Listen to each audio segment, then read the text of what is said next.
فرانسیسی جنرل نے سلطان صلاح الدین ایوبی کی قبر پر لات مار کر کہا، اٹھ صلاح الدین، ہم پھر آ گئے۔ قبر پر سونے کی چارپائی بچھائی اور بیوی کو لے کر شراب پی کر لیٹ گیا اور پھر کہا، بسم اللہ الرحمن الرحیم۔ فرانسیسی جنرل گورنر نے شام میں قدم رکھا، سلطان صلاح الدین ایوبی کے قبر پر گیا اور قبر کو لات مار کر کہا، اٹھ صلاح الدین، ہم پھر آ گئے۔ جب فرانسیسی جنرل لیوتی نے مراکش میں قدم رکھا تو یوسف بن تاشقین کی قبر کے پاس گیا اور قبر کو لات مار کر کہا، اے تاشقین کے بیٹے، اٹھو، ہم تمہارے سرہانے پہنچ گئے ہیں۔ جب صلیبیوں نے دوبارہ اندلس پر قبضہ کیا تو الانفسو نے حاجی منصور کی قبر پر سونے کی چارپائی بچھائی اور بیوی کو لے کر شراب پی کر لیٹ گیا اور کہا، دیکھو، میں نے مسلمانوں کی سلطنت پر قبضہ کر لیا ہے۔ جب یونانی فوج ترکی میں داخل ہوئی تو یونانی فوج کے سربراہ سفولیکس ونگ نے خلافت عثمانیہ کے بانی عثمان غازی کی قبر کے پاس گیا اور کہا، اٹھو اے بڑی پگڑی والے، اٹھو اے عظیم عثمان، اٹھو، دیکھو اپنے پوتوں کی حالت، دیکھو، ہم نے اس عظیم سلطنت کا خاتمہ کیا جس کی تم نے بنیاد رکھی تھی۔ ہم تم سے لڑنے آئے ہیں، کیا اب بھی کسی کو اس بارے میں شک ہے کہ یہ صلیبی جنگجو نہیں ہے؟ اب سلطان صلاح الدین ایوبی، یوسف بن تاشقین، حاجی منصور اور عثمان غازی کی ارواح کو کتنی تکلیف ہوتی ہوگی کہ عالم اسلام کے نوجوان ان کے کارناموں کو بھول گئے ہیں، انہیں فراموش کر دیا۔ سلطان صلاح الدین ایوبی نے کہا تھا، پہلے مسلمان جنگجو تھا اور عیسائی حکمران، آج عیسائی جنگجو بن گئے ہیں اور مسلمان حکمران بن گئے ہیں۔ آؤ ہم تمہیں صلاح الدین ایوبی کی موت کی دل دہلا دینے والی کہانی سناتے ہیں، ذرا غور سے سنیں۔ سلطان صلاح الدین ایوبی 4 نومبر 1192 عیسوی کے روز بیت المقدس سے دمشق پہنچا۔ اس کے 4 ماہ بعد سلطان خالق حقیقی سے جا ملا۔ دمشق پہنچنے سے وفات تک کا آنکھوں دیکھا حال غازی بہاؤالدین شداد کے الفاظ میں پیش کیا جاتا ہے۔ اس کے بچے دمشق میں تھے، اس نے سستانے کے لیے شیر کو پسند کیا، اس کے بچے اسے دیکھ کر تو خوش ہوئے ہی تھے۔ دمشق اور گرد و نواح کے لوگ اپنے فاتح سلطان کو دیکھنے کے لیے ہجوم در ہجوم آ گئے۔ سلطان صلاح الدین ایوبی نے اپنی قوم کی بے تابانہ عقیدت مندی دیکھی تو اگلے ہی روز 5 نومبر بروز جمعرات دربار عام منعقد کیا، جس میں سلطان کو ملنے اور اگر کسی کو کوئی شکایت ہو تو بیان کرنے کی ہر کسی کو اجازت تھی۔ مرد، عورتیں، بوڑھے، بچے، امیر، غریب، حاکم اور عوام سلطان صلاح الدین ایوبی سے ملنے جمع ہو گئے۔ شاعروں نے اس تقریب میں سلطان کی شان میں نظمیں سنائیں۔ سلطان صلاح الدین ایوبی کو مسلسل جہاد اور سلطنت کی مصروفیت کو نہ دن میں کبھی چین لینے دیا، نہ راتوں کو اطمینان کی نیند سونے دیا تھا۔ وہ جسمانی طور پر بھی نڈھال ہو چکا تھا اور ذہنی طور پر بھی تھکے ہوئے اعصاب کو تازہ دم کرنے کے لیے اس نے دمشق کے علاقے میں ہرنوں کے شکار کو مشغلہ بنا لیا تھا اور اپنے بھائیوں اور بچوں کے ساتھ شکار کھیلا کرتا تھا۔ اس کا ارادہ تھا کہ کچھ روز آرام کر کے مصر چلا جائے گا، مگر دمشق میں بھی سرکاری کاموں نے اس کا پیچھا نہ چھوڑا۔ میں اس وقت بیت المقدس میں وزیر تھا۔ ایک روز دمشق سے مجھے سلطان صلاح الدین ایوبی کا خط ملا، اس نے مجھے دمشق میں بلایا تھا۔ میں فوراً روانہ ہونے لگا، مگر مسلسل موسلا دھار بارشوں نے راستوں کو دلدل بنا دیا تھا۔ اس قدر کیچڑ اور اتنی تیز بارش میں 19 روز بعد بیت المقدس سے نکل سکا۔ میں 23 محرم الحرام بروز جمعہ وہاں سے روانہ ہوا اور 22 صفر بروز منگل دمشق پہنچا۔ اس وقت سلطان صلاح الدین ایوبی کو میری آمد کی اطلاع دی گئی۔ اس نے مجھے فوراً اپنے خاص کمرے میں بلایا۔ میں جب اس کے سامنے گیا تو وہ بازو پھیلا کر اٹھا اور مجھ سے بغل گیر ہو گیا۔ میں نے اس کے چہرے پر ایسا اطمینان اور سکون کبھی نہیں دیکھا تھا۔ اس کی آنکھوں میں آنسو تیرنے لگے۔ اگلے روز اس نے مجھے بلایا اور اس کے خاص کمرے میں پہنچا تو اس نے مجھ سے پوچھا کہ ملاقات کے کمرے میں کون لوگ بیٹھے ہیں۔ میں نے اسے بتایا کہ اس کا بیٹا الملک الافضل چند، ایک عمرہ اور بہت سے دوسرے لوگ آپ کی ملاقات کے لیے بیٹھے ہیں۔ اس نے جمال الدین اقبال سے کہا کہ ان لوگوں سے میری طرف سے معذرت کر کے کہہ دو کہ آج میں کسی سے نہیں مل سکوں گا۔ اس نے میرے ساتھ کچھ ضروری باتیں کی اور میں چلا گیا۔ دوسرے دن اس نے مجھے علل صبح بلا لیا۔ میں گیا تو وہ اپنے باغیچے میں بیٹھا اپنے بچوں کے ساتھ کھیل رہا تھا۔ اس سے پوچھا کہ ملاقات کے کمرے میں کوئی ملاقاتی ہے؟ اسے بتایا گیا کہ فرنگیوں کے ایلچی آئے بیٹھے ہیں۔ سلطان صلاح الدین ایوبی نے کہا، فرنگی ایلچیوں کو بھیج دو۔ اس کے بچے وہاں سے چلے گئے۔ اس کا سب سے چھوٹا بچہ امیر ابو بکر، جس سے سلطان صلاح الدین ایوبی کو بہت پیار تھا، وہی رہا۔ جب فرنگی آئے تو بچے نے ان کے بغیر داڑھیوں کے چہرے اور ان کا لباس دیکھا تو بچہ ڈر کر رونے لگا۔ بچے نے بغیر داڑھی کے کبھی کوئی انسان نہیں دیکھا تھا۔ سلطان صلاح الدین ایوبی نے فرنگیوں سے معذرت کی کہ ان کے حلیے کو دیکھ کر بچہ رو پڑا ہے، مگر سلطان نے بچے کو اندر بھیجنے کی بجائے فرنگیوں سے کہا وہ آج ان سے نہیں مل سکے گا۔ اس نے انہیں بغیر بات چیت کی رخصت کر دیا۔ ان کے جانے کے بعد اس نے کہا، جو کچھ پکا ہے لے آؤ۔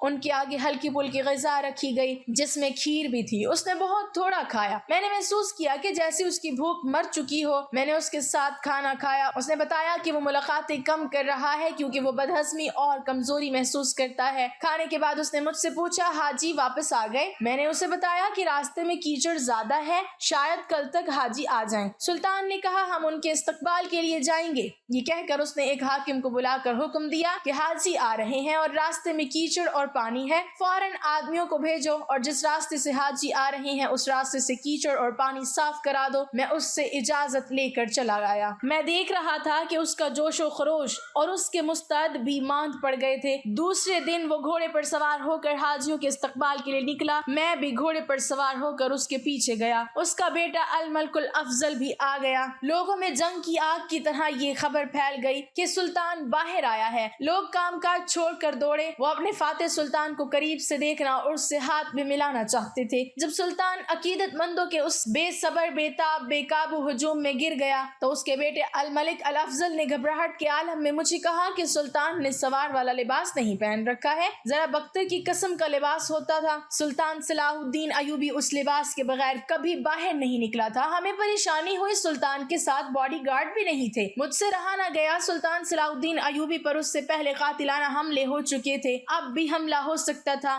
میں ہجوم کو چیرتا ہوا سلطان تک پہنچا اور اس سے کہا کہ آپ اپنے مخصوص لباس میں نہیں ہیں۔ وہ اس طرح چونکا جیسے نیند سے جگا دیا گیا ہو۔ اس نے کہا میرا لباس لایا جائے، مگر وہاں کوئی بھی نہیں تھا جو اسے لباس لا دیتا۔ مجھے کچھ زیادہ ہی خطرہ محسوس ہونے لگا۔ مجھے ایسا محسوس ہونے لگا جیسے کوئی حادثہ ہونے والا ہو۔ میں نے اس وقت کہا کہ میں یہاں کے راستوں سے واقف نہیں، کیا کوئی ایسا راستہ ہے جہاں لوگ کم ہوں اور آپ واپس جا سکیں؟ اس نے کہا کہ ایک راستہ ہے۔ اس نے گھوڑا اس رخ کو موڑ لیا۔ لوگوں کا ہجوم بے پناہ تھا۔ سلطان صلاح الدین ایوبی نے گھوڑا باغوں کے درمیان راستے پر ڈال دیا۔ میں اور الملک الافضل اس کے ساتھ تھے۔ میرا دل بوجھل تھا۔ میں اس کی جان کو بھی خطرے میں محسوس کر رہا تھا اور اس کی صحت کو بھی۔ ہم چشمے میں ہوتے ہوئے قلعے میں داخل ہوئے۔ جمعے کی شام صلاح الدین ایوبی نے غیر معمولی کمزوری محسوس کی۔ آدھی رات سے ذرا پہلے اسے بخار ہو گیا۔ یہ سفر کی وجہ سے بخار تھا، جسم کے اندر زیادہ تھا، باہر کم لگتا تھا۔ صبح 21 فروری 1193 عیسوی سلطان بخار سے نڈھال ہو چکا تھا۔ جسم کو ہاتھ لگانے سے حرارت کم لگتی تھی۔ میں اسے دیکھنے گیا۔ اس کا بیٹا الملک الافضل اس کے پاس تھا۔ سلطان نے بتایا کہ اس نے رات بڑی تکلیف میں گزاری ہے۔ اس نے ادھر ادھر کی باتیں شروع کر دی۔ ہم نے گپ شپ میں ان کا ساتھ دیا۔ اس سے اس کی مزاج میں شگفتگی بحال ہو گئی۔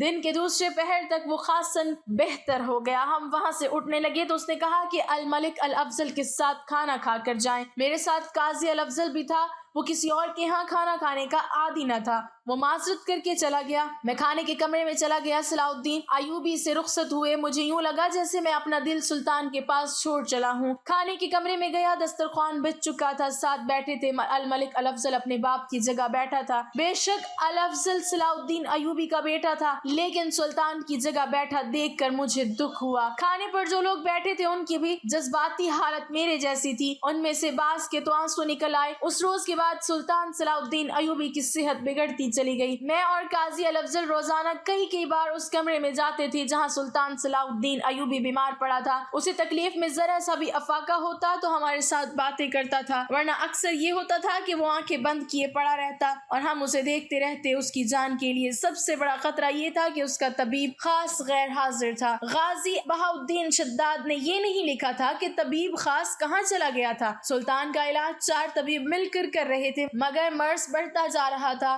بیماری کے چوتھے روز 4 طبیبوں نے فیصلہ کیا کہ سلطان صلاح الدین ایوبی کے جسم سے خون نکال دیا جائے۔ اسی وقت سلطان کی حالت زیادہ بگڑ گئی اور اس کے بعض غدود بیکار ہو گئے۔ اس سے اس کے جسم سے اندر کی رطوبتیں خشک ہونے لگیں۔ سلطان صلاح الدین ایوبی نکات کی آخری حد تک جا پہنچا۔ چھٹے دن ہم نے اسے سہارا دے کر بٹھایا۔ اسے ایک دوائی دی گئی جس کے بعد ہلکا گرم پانی پینا ضروری تھا۔ پانی لایا گیا، اسے ہلکا گرم ہونا چاہیے تھا۔ سلطان صلاح الدین ایوبی کے منہ سے پیالہ لگایا گیا تو اس نے کہا کہ پانی بہت گرم ہے۔ اس نے پانی نہ پیا۔ ذرا ٹھنڈا کر کے لایا گیا تو سلطان نے کہا کہ یہ بالکل ٹھنڈا ہے۔